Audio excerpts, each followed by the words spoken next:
बिस्मिल्लाहिर्रहमानिर्रहीम, अस्सलाम वालेकुम वरहमतुल्लाहि वबरकातुहू। आपका साथी GM आपकी खिदमत में हाज़िर है। तो चूँकि मैं लिटरेचर का जो है ना वो बहुत शौकीन हूँ, चाहे वो किसी भी ज़बान के अंदर हो। तो जो लिटरेचर होता है उसकी जो अदबी इस्लाह होती हैं वो तकरीबन हर ज़बान में एक जैसी होती है। अब ज़बान का फ़र्क इसके अंदर है। तो मैं आपकी खिदमत में एक जो मैंने किताब पढ़ी है वो किताब के जो मुसन्निफ़ हैं वो डॉक्टर सुहेल अहमद खान साहब हैं और उनके साथ हैं मोहम्मद सलीम रहमान साहब। तो ये शोबा जो उर्दू है जिस यूनिवर्सिटी लाहौर उसकी जो है ना ये किताब है।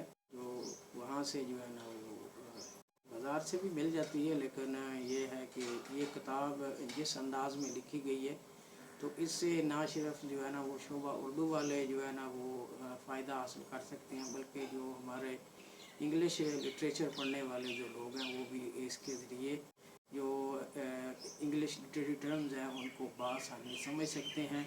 और दोनों ज़बानों जो उर्दू और इंग्लिश है उसके अंदर जो तकाबली जायज़ा जो है वो ले करके तो अपने जो स्टूडेंट्स हैं उनको बेहतर अंदाज में समझा सकते हैं। तो मैं तो चूँकि जो है ना वो लिटरेचर का जो है ना वो स्टूडेंट हूँ, तालिब इल्म हूँ, तो आपके साथ ये बातें इसलिए शेयर करता हूँ कि हमारे पास आज वक्त नहीं है किताबें पढ़ने का। तो हम जो है ना वो चूँकि ज़्यादातर सोशल मीडिया पे रहते हैं तो कोशिश करते हैं कि हम किसी न किसी चीज़ की वीडियो सुन लें और हमें कुछ पढ़ना ना पड़े। तो इसी चीज़ को जो है ना वो लेकर के मैं आपकी खिदमत में ये जो किताब है इसको जो है ना वो वीडियोस की शक्ल में आपके सामने पेश करूँगा। तो इससे पहले भी 2-4 वीडियो इस पे बनी है, तो मैं इंशाल्लाह ताला इसको जो है ना वो आपके सामने आसान फ़हम ज़बान के अंदर कोशिश करूँगा कि आपके सामने इसको पेश करूँ। चंद एक मसाले जो है ना वो इंग्लिश लिटरेचर से ऐड कर दूँ। तो देखते हैं आज जो लिखा गया है कि दास्तान क्या होती है। तो दास्तान उर्दू ज़बान में जो है ना वो इसको फ़िक्शन के ज़ुमरे में रखा जाता है। फ़िक्शन ये नावल और नावला इसको जो है ना वो इंग्लिश ज़बान के अंदर कहते हैं। हकीकत ये है कि बतौर सिनफ दास्तान जो है वो बिल्कुल जुदा गाना हैसियत रखती है। हम तो इसको उसी जो है ना वो नावल और नावला के जो है ना वो कैटेगरी में लिखते हैं, लेकिन डॉक्टर साहब फरमाते हैं कि ये बिल्कुल एक जुदा गाना हैसियत रखती है और मगरबी फ़िक्शन में इस जैसी कोई चीज़ नहीं है। हत्ता कि अल्फ़ लैला व लैला के किस्सों और उर्दू दास्तानों में चंद मुश्तरका अनासर के बावजूद बड़ा फ़र्क पाया जाता है। इसलिए मुनासिब मालूम होता है कि उर्दू असनाफ़ के ज़ैल में दास्तान पर कुछ लिखा जाए। तो आगे फरमाते हैं कि दास्तान गोई का फ़न उर्दू में अरबी और फ़ारसी से है, लेकिन हमारे यहाँ अक्सर ये समझा जाता है कि ये इंग्लिश से आया है, तो ये अरबी और फ़ारसी से आया। कम से कम दास्तान अमीर हमज़ा के बारे में तो ये कहा जा सकता है कि इसकी इब्तदाई शक्ल अरबी और फ़ारसी में मौजूद थी। बरसगीर में मतबों के क़याम से पहले दास्तानें फ़ारसी या उर्दू में सुनाई जाती थी। जब छापे खाने आम हो गए तो दास्तानें भी छपने लगी। तो इस ज़िमन में नामवरी मतबा नौल कशौर के हिस्से में आई, जिसने मुतद्दद जिल्दों में दास्तान अमीर हमज़ा को शाया किया। ये दफातर कमो बेश 46,000 सफ़हात पर फैले हुए हैं। शायद इतनी बड़ी जो दास्तान आपको कहीं जो है ना वो इंग्लिश लिटरेचर के अंदर जो है ना वो ना मिल सके। मतबूआ दास्तानों के अलावा सैकड़ों जो दास्तानें ऐसी हैं जो आज तक शाया नहीं हुई और मखतूतों की सूरत में मौजूद हैं। बहुत सी गैर मतबूआ दास्तानों के मखतूते ज़ाया भी हो चुके हैं। गालिब लखनवी ने अपनी तसनीफ़ दास्तान अमीर हमज़ा मतबूआ 1855 में लिखा है कि दास्तान के 4 अनासर हैं। कितने इसके 4 जो है ना वो दास्तान के अनासर हैं। तो उसमें जो पहला है वो है रज़म, दूसरा है बज़म, तीसरा है तलस्सम और चौथा है अय्यारी। तो ये 4 जो है ना वो दास्तान के ना ये बात जो है ना ये बड़ी हद तक दुरुस्त है।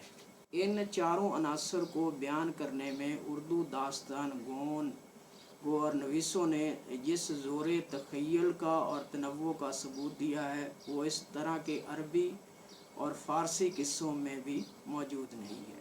اس اعتبار سے اردو داستان اپنی مثال آپ ہے۔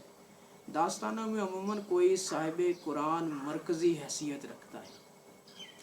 ایک عیار اس کا ساتھی یا دوست ہوتا ہے۔ دونوں مل کر طرح طرح کی جو مہمات، یہ کہہ لیں کہ ایڈونچر جو ہیں وہ سر کرتے ہیں اور طلسمات توڑتے ہیں، یعنی جادو جو ہے نا اس کو توڑتے ہیں۔ داستان میں حقیقی دنیا اور خیالی دنیا گھلی ملی ہوتی ہے، یعنی ایک فکٹیشیس جو کائنڈ ورڈ اس کے اندر ہوتی ہے، بلکہ یہ کہنا چاہیے کہ داستان گو اور نویس اپنے تخیل اور زور بیان سے ایک نئی دنیا وجود میں لاتا ہے۔ ادبی صنف کے طور پر داستان کی حیثیت متعین کرنے کے لیے ابھی بہت سا کام ہونا باقی ہے۔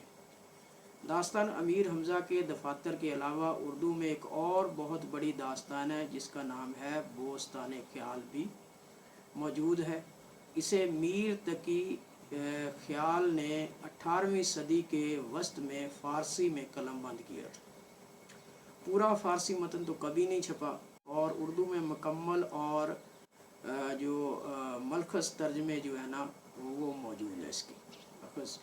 تو داستانیں مختصر بھی ہو سکتی ہیں، جیسے طلسم ہفت کواکب اور طلسم گوہر بار، اور بے حد طویل بھی، جیسے نور الدین احمد کیفی کی غیر مطبوعہ داستان ہے، اس کا نام نور نگار۔ اسے شائع کیا جائے تو شاید 50,000 صفحوں میں سمائے۔ مغربی ادب میں جو ٹولکین ہے کہ ناول کی کامیابی کے بعد فینٹسی بہت لکھی جانے لگی ہے۔ اس کماش کے سلسلہ وار ناول، جس کو سورڈ اینڈ سوریسری فکشن کہا جاتا ہے، طوالت اور مجاز کے لحاظ سے داستانوں کے قریب ہے۔ داستانوں کی اہمیت کی طرف توجہ دلانے میں شمس الرحمن فاروقی کا کام قابل ذکر ہے۔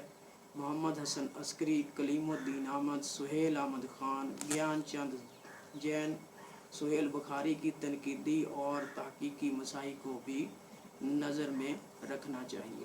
تو یہ جو داستان کا تعارف ہے، یہ ڈاکٹر صاحب نے جو ہے نا وہ آپ کے سامنے رکھا ہے، جس کو میں نے جو ہے نا وہ ریڈ آؤٹ کیا ہے۔ تو کوشش کی ہے کہ آپ کو جو ہے نا وہ تھوڑا بہت اس بارے میں جو ہے نا وہ علم آ جائے اور سمجھ آ جائے کہ داستان کا اصل جو ماخذ ہے وہ کیا ہے، اس کی روٹ کیا ہے، اور یہ کہاں سے جو ہے نا وہ ہماری زبان کے اندر آئی، اور ہم نے اس میں کون کون سے اضافے کیے ہیں اور اس کو بہتر بنایا ہے، اور اس کا جو ہے نا وہ مغربی ادب سے جو ہے نا وہ موازنہ بھی کیا گیا ہے۔ امید ہے یہ سلسلہ آپ کو پسند آئے گا۔ Thank you so much to listen and watch the video. Please subscribe my channel if you like it, and share with your friend with your comments.